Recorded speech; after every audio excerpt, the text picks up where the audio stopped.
So today is the day we're going to really see quantum physics in all of its glory. So let's take a look at where we've been and where we're going today. So we've looked at the photoelectric effect, and we saw that light shining on a metal has the potential to knock electrons off of that metal. The old model of light did not seem to predict what we were actually seeing with our experiments. So the old model of light as a wave seemed to have to give way to a new model where light was composed of little bundles of energy called photons. Remember, these photons have no mass, no charge, but they've got energy. Okay, very localized energy. They also carry momentum, so they can hit something like a solar sail and give it a push. We saw the formula to find the momentum of a photon based on wavelength. We're going to rearrange that equation just by moving wavelength to the right and momentum to the left to get an equation that will be incredibly useful today. So keep that equation in the back of your mind. We're going to need it today. Okay, Einstein, remember, is the one who said that light had this particle-like nature, that it was composed of little quanta of energy, little bundles of energy that were localized in space like a particle. However, it doesn't mean that light doesn't act like a wave, because in some experiments it does, such as a diffraction grating. So we're left with this idea that sometimes light acts like a particle and sometimes light acts like a wave. Depending on the experiment determines which nature of light manifests itself. So now we're going to go back to the Bohr model with fresh eyes, and we're going to see something that's quite amazing. So if you remember the Bohr model, the final two assumptions were in direct contradiction with the physics of the day. Why was it that this charged particle was not radiating? It was accelerating and not radiating. That should not happen. The other thing, why in the world is the angular momentum quantized? That is, why does the angular momentum have to be equal to an integer times Planck's constant divided by 2 pi? Again, Bohr made these up so that the model could explain emission and absorption spectra, but there is no physical justification for either of these. Okay, we're going to take a deeper look at L, angular momentum. I know we did not cover it in great detail last year. In fact, we didn't even touch on it. So I'd like to give you a little bit of background on what is angular momentum. Angular momentum really traces all the way back to the time of Kepler. And if you think about the orbits of the planets, he is the one who realized that the orbits were elliptical and not perfect circles. Well, angular momentum shows us that in an elliptical orbit, when the radius gets bigger, the speed of the planet gets smaller in such a way that this quantity remains constant. It's one of Kepler's laws. It says as the planet orbits, angular momentum does not change. So small r gives a big V. A bigger r gives a smaller v. So angular momentum is regular momentum times radius, mvr. We can see this really well when we look at the orbit of Halley's Comet, which is super elliptical, way more so than any of the planets. So you can see back in 1986, when I was around your age, Halley's Comet was at its closest approach to the sun. And you can see how fast it's moving by seeing how quickly it moved out of the inner solar system. In just a few years, it covered all of this ground in the solar system. However, if you look at Halley's Comet now, you can't even see the individual years. It's barely moving.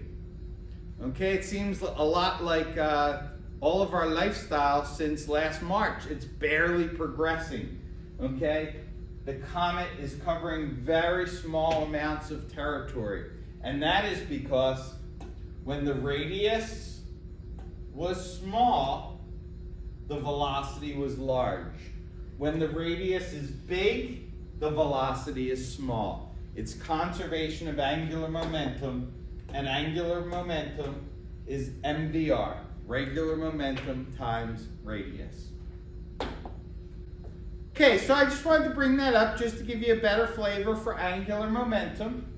We go back to the Bohr model and we go back to assumption number 4. Angular momentum equals NH over 2 pi. We're going to get rid of the L and just write it as MVR. And you might look at that and say, why bother? It doesn't make any more sense than it did when it was an L. And in fact, that's true. There's still no justification for this equation. However, this scientist back in the early 1900s looked at this equation and decided to employ a little bit of algebra and a little bit of guesswork. And in fact, he made one of the biggest leaps of faith I can recall any scientist ever making. So here's what he's going to do. He's going to take the 2 pi and move it to the right. He's going to take the MV and move it to the left. Basic algebra, basic cross multiplication, that's it. And we get 2 pi times r, and we get NH over MV. He now noticed that this equation, which made no sense before, is now at least presenting itself in a totally different light. 2 pi r, he recognized, is the circumference of an orbit. So if this is the radius, this is the circumference of that orbit. He also recognized that MV is momentum, not angular momentum like Bohr talked about, but plain old momentum. Mass of the electron times the velocity of the electron gives us the momentum. So now he thought of his equation like this. Circumference equals NH over momentum. Now, it wasn't that big of a deal algebraically, but it took an incredible leap to look at this H over P and realize that it's the same combination of letters that we had when looking at the momentum, the particle nature of a photon. And what the Broglie said is, well, if photons can be both wave and particle, maybe electrons are wave-like too. Maybe the electron has a wave property to it. And maybe it follows this equation. So with that supposition that the electron is a wave and follows the same equation we have for the photon, he made a substitution. Instead of H over P, he just put wavelength. The equation now comes down to this. Circumference equals n wavelength. Remember, n is just a number, 1 or 2 or 3. It's got to be an integer, 4 or 5 or 6. It cannot be a decimal or a fraction. It's got to be an integer number. Why? Because that's what Bohr said would work for his atoms, but he had no idea why. Now, when de Broglie looked at this, he realized why certain orbitals are allowed and others are not. So ready for this? De Broglie says that valid orbits are one in which an integer number of waves perfectly fits within that orbit, within that circumference. So let me show you what I mean. Let me jump ahead a little bit. This is an invalid orbit. This is a valid orbit. Look at the difference. Invalid, valid. This one is valid because it conforms to this expression, which came from Bohr's model. but it's cast in such a way that it gives us a visual for why it's a valid orbit. If you look, this circumference perfectly fits 1, 2, 3 waves. The wave comes right back in upon itself, and the wave perfectly fits inside that orbit. So again, we've got 1 wave, 2 waves, 3 waves, perfectly fitting in that circumference. That is a valid orbit. That is an orbit where the wave fits. This is an orbit where the wave doesn't fit. You can see that it does not come back in upon itself. It's not an integer number. It misses by some fraction of a wave. So this orbit can't exist. Here's how he views it then. He views the electron not as a little ball that's orbiting, but instead as a wave that is oscillating inside the space of that orbit. We now look at the Bohr model. We had these ends. These ends now mean something. N1, n equaling 1, means that 1 wave is perfectly fitting in that ground state. The next valid orbit is when 2 waves fit. Everything in between, like 1.5, that doesn't work. You can't have an orbit where the wave does not fit in that circle.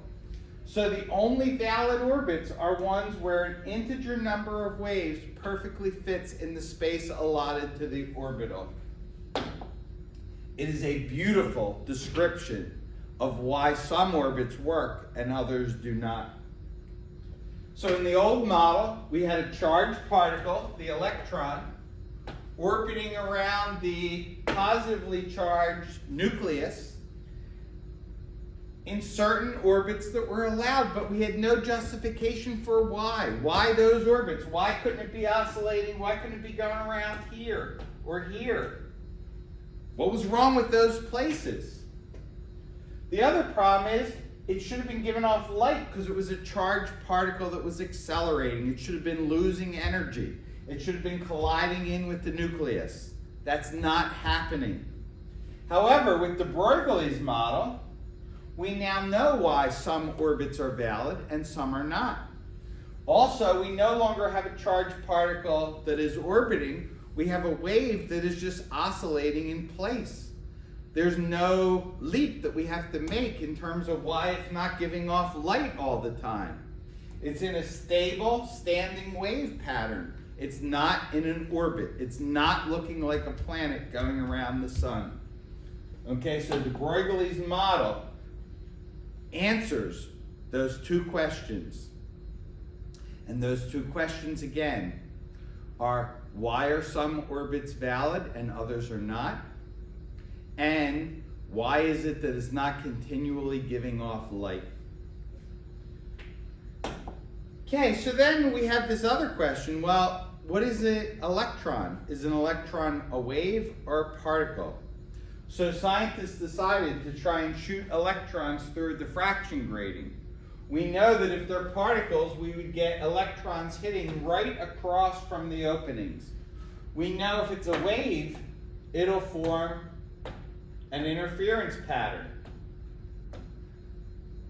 And when we fired the electrons through, 1 or 2 at a time, eventually an interference pattern built up. It shows us that electrons have a wave property to them. So is light a wave or a particle?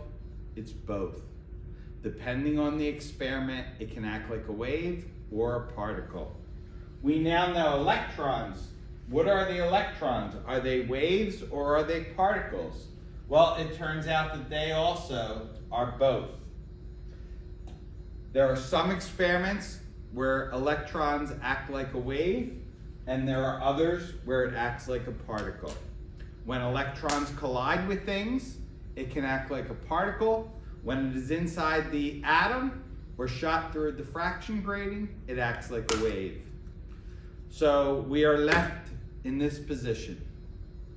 Light and matter have both particle properties and wave properties. Which properties manifest themselves depend on what the experiment is that we conduct.